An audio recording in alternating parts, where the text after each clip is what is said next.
हाँ, अभी रेड अभी अभी दिखा रहा है। रिकॉर्ड चल रहा है ना सर? ठीक है। ओके, हाँ हाँ। Continue sir. जी प्लीज। तो ओशियन रिसोर्सेज में, एज आई मेंशन्ड अर्लियर, तो जो रिसोर्सेज हैं, रिसोर्सेज की जो पकड़ होगी, उसका जो पोटेंशियल होगा, जैसे अभी विंड एनर्जी है, विंड एनर्जी को हमने कर लिया, लेकिन ओशियन में, ओशियन का जो रिसोर्सेज का पोटेंशियल है, उसका एक्सप्लोरेशन अभी भी जारी है, खोज जारी है। बहुत सारी कंपनियां हैं, खोज रही हैं। तो महासागर में जो नेतल है, काफी भरा पड़ा है, लेकिन उसमें उसका जो दोहन है वो काफी महंगा, और उसकी खोज भी काफी दुर्गम सिद्ध हुई है। तो अभी क्या है, टेक्नोलॉजी बढ़ गया है, नई नई मशीनरी आ गई है। तो इंडिया का ओशियन रिसोर्सेज का पोटेंशियल कितना है, तो इस सब के रिलेटेड जो टॉपिक हमारे बनते हैं, उससे रिलेटेड क्वेश्चंस और इवेंट भी हमारे सिलेबस में दिया हुआ है। तो हमको ज्वारीय ऊर्जा है, जो टाइडल वेव है, या फिर जो टाइडल करंट्स आ रही हैं, उनसे जो पोटेंशियल है कहाँ कहाँ है, या कोस्टल एरिया में जो भी हमारे ओशियनिक रिसोर्सेज डेवलप हो सकते हैं। साथ में मेराइन है, मेराइन रिसोर्सेज हैं। सी फूड के लिए जो डेवलपमेंट्स चल रहे हैं, क्योंकि food security and energy security, खाद्य सुरक्षा और ऊर्जा सुरक्षा आने वाली जनरेशन के लिए काफी महत्वपूर्ण और चुनौतीपूर्ण मुद्दे रहेंगे। तो इसी को ध्यान में रखते हुए इंडिया का जो पोटेंशियल क्या है, और जो पोटेंशियल है, तो उनका अपने जो लक्ष्य हैं हमारी सरकार के, जैसे 5 ट्रिलियन की इकोनॉमी बनाना हो, या अपने देश के नागरिकों को सशक्त करना हो, या फिर आत्मनिर्भरता के लक्ष्य को हासिल करना हो, तो उसके लिए इसका दोहन और इसके पोटेंशियल को पता लगाना, इसका अध्ययन भी जनरल स्टडी पेपर में हमें हमसे अपेक्षा की जाती है, और यूपीएससी हमसे जानना चाहता है कि इस विषय में हमारी क्या क्या सलाह रह सकती है, और क्या क्या हमारे इनोवेटिव आइडिया रह सकते हैं। नेक्स्ट हमारा टॉपिक है, topic number 13, human migration, refugee problem of the world with the focus of India. तो ह्यूमन माइग्रेशन इंशियंट काल से होता रहा है। इसके पीछे जो सबसे प्रभावी जो कारण रहते हैं वो भौगोलिक रहते हैं। उसके बाद में जो तकनीकी विकास, पॉवर्टी, डेवलपमेंट, ये सारी चीजें आती हैं। तो जो माइग्रेशन दो टाइप से होता है, एक एक कंट्री से दूसरे कंट्री में, दूसरा एक स्टेट से दूसरे स्टेट में।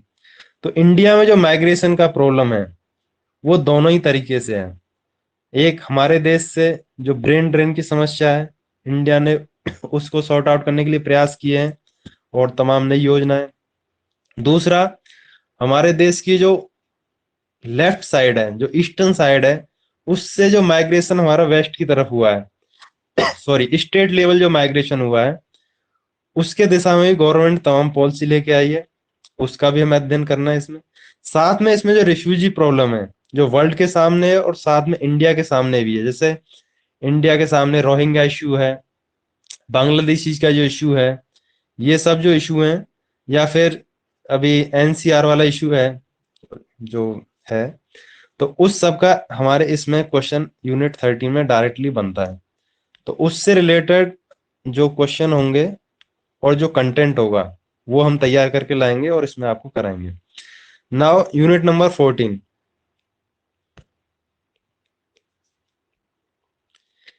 इसमें हमारी यूनिट कवर कर रही है सिलेबस में, frontier and boundary with reference to Indian सब कंटिनेंट्स।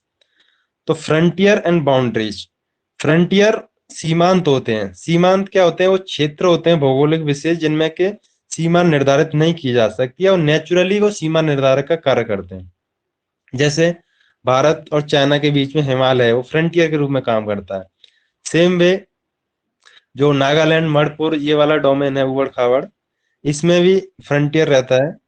या फिर सर क्रीक वाला जो क्षेत्र है, तो इसमें जो बाउंड्री का डिमार्केशन है, सीमा का जो निर्धारण है, उसके निर्धारण में क्या स्थिति है, क्या क्या चुनौतियां हैं राइज हो रही हैं, और उनके क्या क्या हल हो सकते हैं।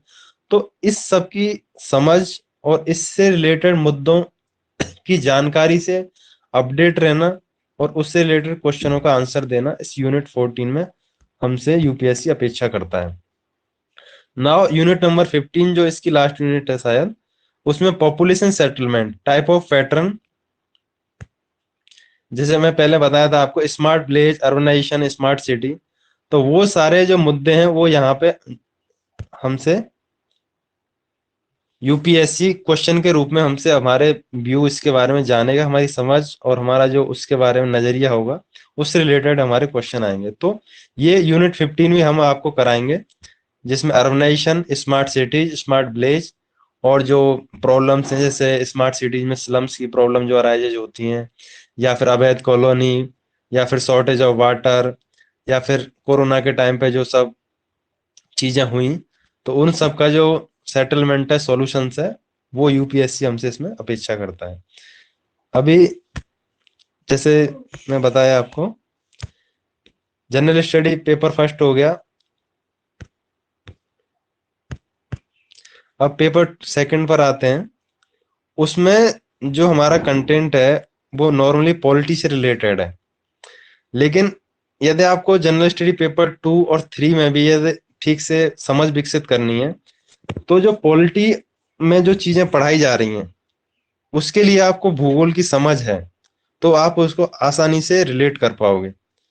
जैसे इसमें कई मुद्दे हैं, डेवलपमेंट प्रोसेस या एनजीओ का रोल। तो एनजीओ हैं, एनजीओ क्यों हैं, वो किस लिए हैं, तो एनजीओ जो काम कर रहे हैं वो बेसिकली सोसाइटी के लिए कर रहे हैं। तो सोसाइटी की समझ, सोसाइटी में क्या क्या प्रॉब्लम है, एजुकेशन का क्या लेवल है, गरीबी क्यों है, उसके कारक क्या है, तो उससे रिलेटेड एनजीओ का जो काम होता है, या फिर वेलफेयर स्कीम जो गवर्नमेंट लेके आती है, वो सब क्षेत्र विशेष के रूप में हमको वल्नरेबिलिटी ऑफ सेक्शंस की पता करते हैं, वो सब इसमें रिलेट हो जाता है। साथ में जैसे ह्यूमन रिसोर्सेज वाला टॉपिक है ये, तो ह्यूमन रिसोर्सेज के डेवलपमेंट के लिए पहले ज्योग्राफी की समझ विकसित करेंगे। ज्योग्राफी हो, पॉलिटी हो, इकोनॉमी हो, इन तीनों का जो रिलेशन बन के जो आता है चीज निकल के, उसी पे गवर्नमेंट पॉलिसियां बनाती है, या फिर जो प्रॉब्लम होती है वो प्रॉब्लम गवर्नमेंट के सामने रेज होती है। तो ये जो इशू है इसकी समझ में आपको ज्योग्राफी के जो कंटेंट है वो आपको प्रोवाइड कराया जाएगा, और लिंक करा के, जैसे जो भी पॉलिसी है, जैसे एमएसपी का इशू रहा, किसान आंदोलन वाला, तो एमएसपी में आपको फसल का, ज्योग्राफी में हम स्टडी करते हैं कौन सी फसलें, कितनी फसलें, कौन से मौसम में कौन सी फसल होती है, उसमें कौन सी मिट्टी है, तो ये सब जैसे सॉइल का जो आज सॉइल कार्ड होते हैं। तो कृषि से रिलेटेड जो मुद्दे हैं, कृषि से रिलेटेड जो लॉ हैं, वो लॉ, पॉलिसीज, वो सारी चीजें पॉलिटी में कवर होंगी। उसके साथ जो ज्योग्राफी वाला पोर्शन है वो आपका ज्योग्राफी में हम कवर करा देंगे, जिससे क्या है आपको एक कॉम्बाइंड और अच्छी समझ विकसित हो जाए। नेक्स्ट इसमें यदि कोई टॉपिक होगा तो उसको भी हम ये ज्योग्राफी वाले सिलेबस में आपको कराएंगे। नेक्स्ट इसका जनरल स्टडी जो पेपर 3 है, इसमें भी कुछ टॉपिक्स हैं जो ज्योग्राफी से रिलेटेड हैं, जैसे सस्टेनेबल डेवलपमेंट गोल। तो सस्टेनेबल डेवलपमेंट गोल के जो 17 गोल और 169 जो सब गोल्स हैं, वो जो डिसाइड किए गए हैं, उसमें भी फिजिकल ज्योग्राफी एंड इन्वायरमेंटल, इन दोनों को ध्यान में रख के ही वो तैयार किए गए। तो उसके लिए आप पहले ज्योग्राफी को समझेंगे, फिर उसकी प्रॉब्लम समझेंगे, और फिर उसके गोल क्या हैं और उन गोल को अचीव कैसे किया जाएगा। क्योंकि यूएनओ ने एसडीजी का कंसेप्ट निकाला, हमारे भारत देश ने उसको एक्सेप्ट कर लिया और अपनी योजनाओं में नीति आयोग ने उन्हें डाला है। उसके बाद अभी हमारे और आगे बढ़ते हुए स्टेट वाइज इंडेक्स और मॉनिटरिंग भी जारी की है, जिससे हम कौन सा स्टेट कौन से गोल को अचीव करने की दिशा में किस पायदान पर खड़ा है, और तो उससे हमें एनालिसिस करना है कौन सा स्टेट आगे है, कौन सा स्टेट पीछे है, कौन से वाले गोल में वो पीछे है और क्यों पीछे है। तो इस सब का जब एनालिटिक स्टडी हम अपनी इकोनॉमिक्स और ज्योग्राफी में करेंगे, तो ये जनरल स्टडी पेपर 3 भी हमारा काफी अच्छा हो जाएगा। साथ में इसमें पॉवर्टी वाला, बेरोजगारी वाला जो मुद्दा है, ये भी इसमें शामिल है, तो वो भी हम इसमें कवर कर लेंगे। नेक्स्ट इसमें जैसे क्रॉप वाला मैं ऐसे मेंशन कर रहा था, भारत में फसलें कौन कौन सी हैं, क्योंकि भारत एक कृषि प्रधान देश है। सिंचाई की, इरिगेशन की क्या क्या सुविधाएं, सिस्टम क्या क्या है, साथ ही storage, transportation, agriculture produce, e technology for the farmer. तो जैसे फार्मर्स के लिए जो टेक्नोलॉजी आई है अभी, जैसे सॉरी जैसे ई नाम आ गया, मंडियों का डिजिटलाइजेशन हो गया, किसान कार्ड जो बनाए गए हैं उनका लोन का डिजिटलाइजेशन हुआ है। तो ये सारी चीजें जो हुई हैं, ये भी हमारे पेपर नंबर 3 के टॉपिक नंबर 4 से, भूगोल से रिलेटेड है। इसका भी हम आपको तैयारी कराएंगे। साथ ही इसमें नेक्स्ट जो टॉपिक नंबर 5 है, जो सब्सिडी रिलेटेड इशू है, एमएसयू वाला इशू है। जैसे जनरल स्टडी 2 में उसके रिगार्डिंग लॉ आया था, वो लॉ कैंसिल हो गया। तो उससे रिलेटेड जो मुद्दे हैं, फंक्शनिंग लिमिटेशन या फिर पब्लिक डिस्ट्रीब्यूशन सिस्टम है, इसको भी ये ज्योग्राफी के कंटेंट में हम समझेंगे। तो हमको कृषि को समझना होगा, और कृषि से फिर प्रोडक्शन और कंजम्पशन, पॉपुलेशन कहाँ पर कैसी है, वहाँ प्रोडक्शन कैसा है और वहाँ कंजम्पशन कैसा है, तो उससे हमको आसान मिलेगा। साथ में जैसे मैं खाद्य सुरक्षा की बात किया, तो खाद्य सुरक्षा में फूड प्रोसेसिंग और जो फूड से रिलेटेड जो फूड प्रोसेसिंग इंडस्ट्री का डेवलपमेंट है, तो उसका भी ज्योग्राफी से सीधा सीधा हम समझ विकसित कर पाएंगे। जैसे तमिलनाडु है, उत्तर प्रदेश है, पंजाब है, यहाँ पे जो फसलें होती हैं, जैसे गन्ने की फसल होती है, तो गन्ने का जो इंडस्ट्री है वो यहाँ पर लगाई जाती है। तो वहाँ की अ, पर्यावरण कंडीशन उस तरह की है, एटमोसफियर दशाएं हैं, और वहाँ की सॉइल ऐसी है, वहाँ शुगर केन होता है, तो वहां पर है। जैसे हम नॉर्थ ईस्ट में जाएंगे तो चाय का है। तो ये अलग अलग स्टेट का अलग अलग स्पेशलिटी है, और उसके हिसाब से वहां पे फूड प्रोसेसिंग इंडस्ट्री है। तो आप एक बार ज्योग्राफी, सॉइल पैटर्न, क्लाइमेटोलॉजी और उस क्लाइमेट को समझ जाओगे, तो आपको फूड प्रोसेसिंग इंडस्ट्री का जो क्वेश्चन होगा जीएस पेपर 3 का, उसे समझने में और उसका रिप्लाई करने में बेहतर कर पाओगे। नेक्स्ट हमारा topic number 9, general history paper 3 का, जिसमें इंफ्रास्ट्रक्चर, जो हमारे देश का अवसंरचना ढांचा है, वो ज्योग्राफी के अंदर है, उसे हम कवर करेंगे। साथ में ऊर्जा, जिसमें कोयल ऊर्जा, हाइड्रोलिक ऊर्जा, सॉरी, हाइडल ऊर्जा, तो ये सारी चीजें हम कवर करेंगे। साथ में ports, roads, highway, airport, railway, ये जब ट्रांसपोर्टेशन ज्योग्राफी का टॉपिक है, तो इसमें आपको इससे रिलेटेड जो भी टॉपिक होंगे ट्रांसपोर्टेशन ज्योग्राफी के, वो आपको यहाँ यूनिट नंबर 9 कवर कर दिया जाएगा। आगे फिर इसमें दिया है साइंटिफिक अचीवमेंट, साइंस का जो रोल है वो वाला रहेगा। नेक्स्ट यूनिट नंबर 13, जो एनवायरमेंट से रिलेटेड है, वो भी डायरेक्टली और इनडायरेक्टली ज्योग्राफी से रिलेटेड है, जिसमें इकोसिस्टम क्या है, इकोसिस्टम को समझना है, इकोसिस्टम के फंक्शनिंग कैसे होती है, इकोसिस्टम को जो खतरे हैं वो क्या है, और उनका हम प्रिजर्वेशन कैसे कर सकते हैं। साथ में जैसे अभी प्रिजर्वेशन के लिए तमाम योजनाएं चलाई जा रही हैं, तमाम एक्ट हैं, जैसे पर्यावरण एक्ट है 1906, वाटर एक्ट, पॉल्यूशन वाले एक्ट हैं, या फिर जो हमारे अभी रामसर साइट्स हैं जिन्हें डिक्लेयर करते हैं, प्रिजर्व करना है। नेक्स्ट जैसे अभी उत्तर प्रदेश की सरकार ने अमृत सरोवर वाली योजनाएं जो चलाई, तो ये सब पर्यावरण की सिक्योरिटी से रिलेटेड है, क्योंकि हमको अपने पर्यावरण को कैसे सुरक्षित रखना है और अपने मानव यूज के लिए कैसे यूज करना है। साथ ही वाइल्ड लाइफ का कंजर्वेशन है, जिसमें हम अभी जैसे चीते का प्रिजर्वेशन करने के लिए लेके आए नावी मियाँ से, और ये कूनो नेशनल पार्क जो मध्य प्रदेश का है, उसमें हमने उन्हें कंजर्व करने का प्रयास कर रहे हैं। सेम वे हमारा टाइगर में हमने अपने लक्ष्य को प्राप्त कर लिया है, समय से पहले ही प्राप्त कर लिया है, जो दोगुना करने का लक्ष्य दिया था।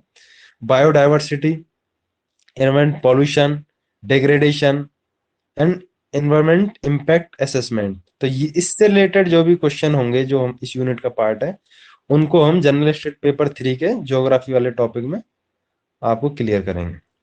नेक्स्ट में टॉपिक है डिजास्टर। तो डिजास्टर मैनेजमेंट भी का एक अलग से टॉपिक रहता है।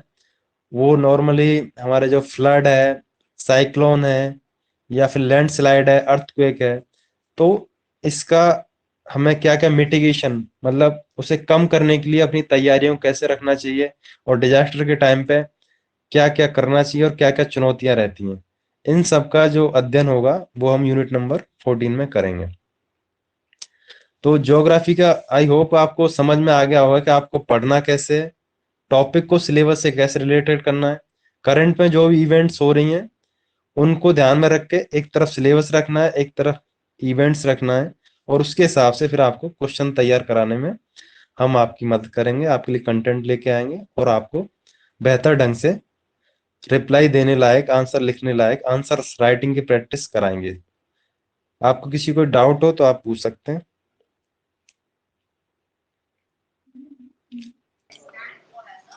सर ये क्लासेस कंटिन्यू चलेंगी ना? यहाँ पे प्रीलिम्स की तैयारी होगी या मेंस की भी होगी सर? देखो, प्री और मेंस का जो कंसेप्ट है वो सिलेबस में भले ही अलग अलग हो, लेकिन यदि एक एस्पिरेंट्स की दृष्टि से देखें तो इसमें बहुत ज्यादा अंतर नहीं है। आपका जो लक्ष्य है वो आपका सिलेक्शन लेना है, तो आप अपनी तैयारी को प्री को भी ध्यान में रख के, मेंस को ध्यान में रख के, इंटरव्यू को ध्यान में रख के टॉपिक के हिसाब से करो। जैसे मानो आपको एक टॉपिक दे दिया, जैसे एनर्जी रिसोर्सेज ये टॉपिक है, मानो ये एनर्जी रिसोर्सेज वाला टॉपिक है, तो आप इस टॉपिक को पकड़ो। इस टॉपिक से रिलेटेड जो भी इंफॉर्मेशन है, कंटेंट है, उसका एनालिसिस हम कराएंगे और आप भी कीजिए कि एनर्जी रिसोर्सेज क्या हैं। पहले तो ये पता चल गया, क्या होने से आपको पता चलेगा कि क्या चीज है, वो एक आपके सामने एक विंडो खोल देगा। फिर वो कहाँ कहाँ हैं, कैसे हैं, और उनका आगे क्या क्या यूज है। तो इन चारों पांचों क्या, क्यों, कैसे का आंसर जब आप ढूंढोगे, तो आपका प्री का भी क्वेश्चन सॉल्व होगा, मेंस का आंसर राइटिंग भी होगा, और इंटरव्यू के लिए भी आपकी समझ बेहतर होगी। बस इसमें अंतर ये होगा कि जो हमारा डोमेन रहता है टाइम का, टाइम मैनेजमेंट का, जैसे प्री, मेंस, इंटरव्यू, तो शुरू में हम तीनों को साथ में लेके चलेंगे। लेकिन जब आपका प्री आने वाला होगा तो उससे 3 महीने पहले या 4 महीने पहले जो मेंस की तरफ जो रुझान है वो थोड़ा सा कम करके हम प्री की तरफ एक्सेलरेट ज्यादा कर सकते हैं। और जो प्री को एग्जाम होने के तुरंत बाद हम जो मेंस वाला था उसको एक्सेलरेट कर सकते हैं। तो इसमें टाइम को यही मैनेज करना होगा। बाकी जो टॉपिक की समझ है वो आपको उसी हिसाब से करनी होगी। जब एनर्जी रिसोर्सेज को पढ़ रहे हो तो इसकी हिस्ट्री क्या है, इसका प्रेजेंट क्या है, और इसका फ्यूचर क्या होने वाला है, और तो इसकी, तो इससे हमें क्लियर हो जाएगा और हमारा क्वेश्चन भी आसानी से समझ में आ जाएगा। Hope I clear your point.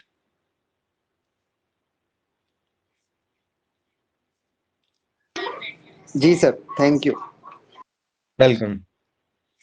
Anything else? I hope you got today's class understand. तो हम आगे जैसे ही क्लास करेंगे इसका यूनिट डिसाइड करके लाएंगे कि आपको पहले कौन सी यूनिट करानी है। मोस्ट प्रोबेबली हम जियो मॉर्फोलॉजी शुरू करेंगे, origin of earth and earth का जो स्ट्रक्चर है, और उस पर क्लास लेके आएंगे। उसके आपको एडवांस में नोटिस दे दिया जाएगा। धन्यवाद for joining the class. Thank you.